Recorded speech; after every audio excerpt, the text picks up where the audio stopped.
La república ha muerto. Al menos entendemos por república como elementos esenciales la división de poderes y el respeto al Estado de Derecho. La semana pasada comentamos este proyecto que se dio a conocer del magistrado Reyes referente a la nulidad de la elección de ministros a la Suprema Corte con lo que fue la reforma judicial. El día miércoles pasado se llevó a cabo esta sesión del TRIFE, donde después de 4 horas de retraso y una sesión que duró un poco más de 4 horas, se confirmó tristemente lo que ya se podía prever o lo que ya sabíamos. Tres magistrados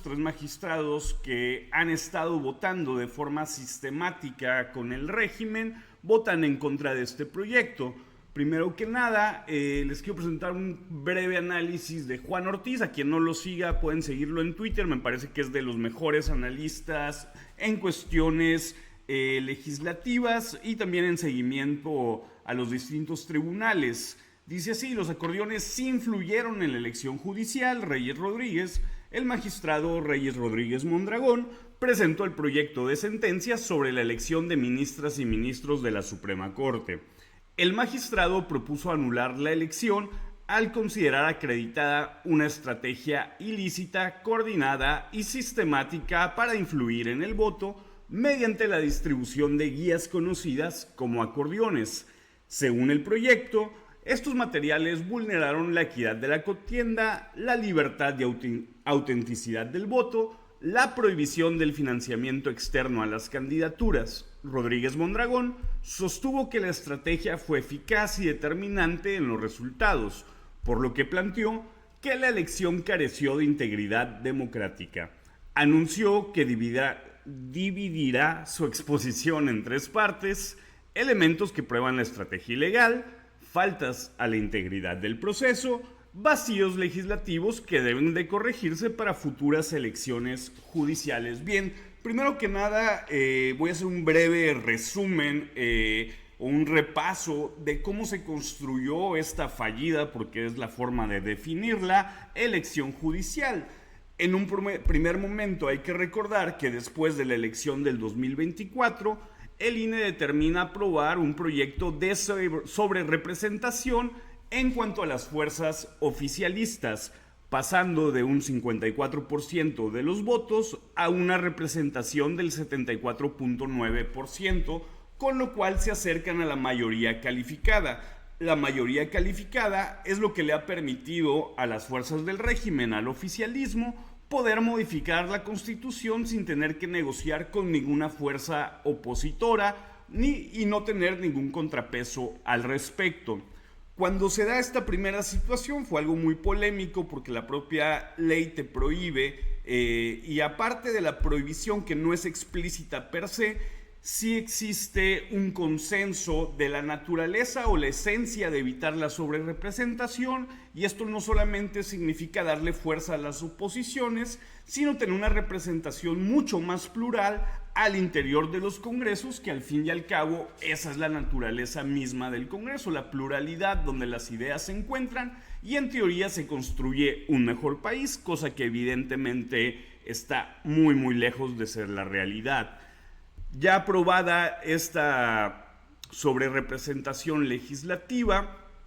les falta un senador al oficialismo para poder lograr tener la mayoría calificada y poder pasar cualquier proyecto sin necesidad de consensar con distintas visiones de país. Pues vimos uno de los espectáculos más irrisorios, ridículos, patéticos, pero sobre todo preocupantes de nuestra vida política, al menos en la época reciente, que fue la extorsión de un senador en vivo, que es el caso de los senadores, porque también fue del suplente, padre e hijo, Miguel Ángel Yunes y su padre, los cuales, después de haber estado abiertamente en contra del proyecto de reforma para la elección directa de candidatos al Poder Judicial, pues se doblaron y terminaron apoyando dicho proyecto, por lo cual desaparecieron las investigaciones que el propio oficialismo decía tener en su contra y los premiaron con la Secretaría de la Comisión de Hacienda. Con ese voto y una extorsión que fuimos testigos en vivo y en directo de cómo se llevó a cabo dentro del legislativo,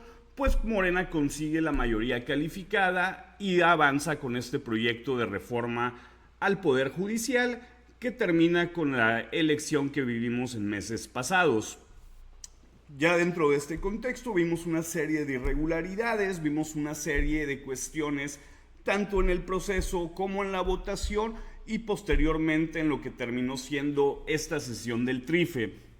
Ya en lo que fue la integración de las comisiones, que eran comités de selección de candidatos que en teoría revisaban los perfiles, haciendo un análisis a conciencia de estos perfiles y que cumplían con los requisitos, pues se daba paso a otorgarles la candidatura para ir a una campaña electoral para jueces, magistrados y ministros. Al respecto hubo una serie de impugnaciones, sin embargo solamente el Poder Judicial las acató. Por ellos fue que vimos otro de los circos legislativos, que fue la tómbola, por la cual el Poder Legislativo usurpa las funciones que le había otorgado al judicial, siendo el legislativo, por medio de esta tómbola, como elige a los candidatos emanados de dicho Poder Judicial.